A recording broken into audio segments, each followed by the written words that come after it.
All right, herbs and spices. There's lots of benefits with herbs and spices specifically. So again, more than I'm going to list here, but there's lots that can help with brain health specifically. Turmeric is a spice that's been a lot more mainstream in recent years, and for good reason.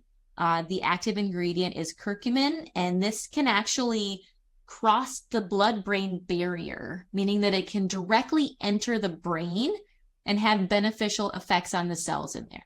It's an antioxidant, it's an anti-inflammatory. Studies have linked it to improve memory in those with Alzheimer's. It can boost serotonin and dopamine, those feel-good chemicals that improve our mood.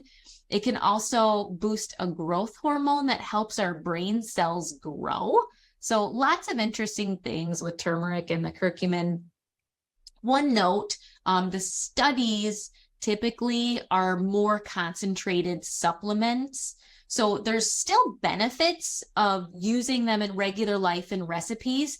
But if you know someone that has Alzheimer's or diagnosed depression, have them chat with their doctor to see about supplementation for those types of situations, because it seems to be a concentrated dose for some of those diagnoses, again, can be really helpful. So again, not for everyone, not for the normal, I would say everyday person, which is you're still going to get benefits as well, but those doses can be higher and can have benefits in those situations. All right, rosemary has been seen in some studies to help fight off those free radicals that I've been talking about, anti-inflammatory properties. Basil, which was in our strawberry salad from earlier, has magnesium and flavonoids, which are linked to better brain health. Peppermint, that's an interesting one. Actually, the scent, smelling peppermint, has been shown for some people to help mental fatigue, memory, and concentration. So if you feel like it helps, have that around at that 2 o'clock feeling, right, that comes up. So thought that was an interesting one. And then sage has vitamin K that we now know is great for our brain as well. So again, many others. Do your research, and the amounts needed for benefits, they're going to vary, right? But again, any time that you're using these beneficial things, no matter how much, you're still moving yourself in the right direction, right?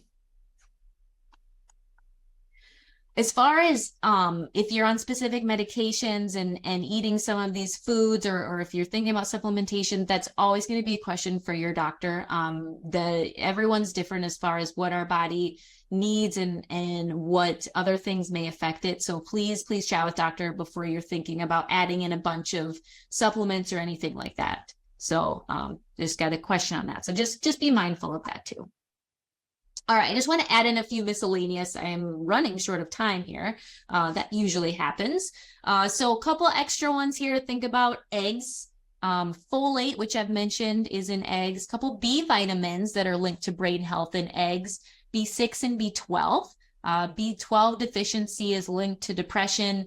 B6 is linked to dementia, Alzheimer's, and cognitive decline.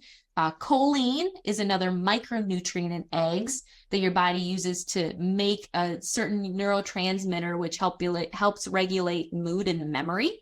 Now, the yolk is where that's the highest concentrated, so make sure you're eating that yolk. Dark chocolate. Look at the first word, dark chocolate, right? You have to have at least that 70 or greater of the cocoa content to get the benefits of chocolate specifically.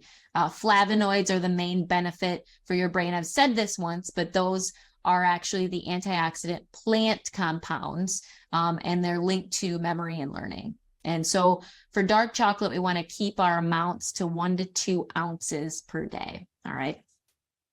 Water. I mean, water is just such an important part of our overall health, so it should come as no surprise that it's essential for mental health as well. It not only helps our brain function in general, dehydration or not drinking enough water may actually increase the risk of anxiety and depression. There's studies that link those things. Again, lots of other, factors go into that, but if this is one that you can control, right, how much water you drink. So grab those water bottles. I've got mine in my hand right here. Fill them up when you're done chatting, or when I'm done chatting at you today. Oils, these fall into that healthy fat category that we've already touched on quite a bit. Again, not the only options, but coconut, extra virgin olive oil are probably some of the more common options. Again, healthy fats. We talked, if you're not a big fish fan, this is another option to get in some of those healthy fats. And then, of course, the ever-present question, I've already got a couple that I've seen come through here, supplementation. For all of the nutrients that I mentioned today, there is a supplement option, of course, right? So I will only say that in general, it's typically recommended to get nutrients from foods. Some of the benefits here will only come from the food options. It just helps, our body processes it better typically if we're getting it from a food option. But again, supplementation might have to be the way you go, and that's okay. You can supplement to fill in the holes, so you can still get some benefits. Do your research on whether it's actually effective in supplement form. Talk to your doctor, especially if you're on any other medications or supplements, to make sure that there's nothing that's going to interact negatively. But again, overall, let's try to get in more food options if we can.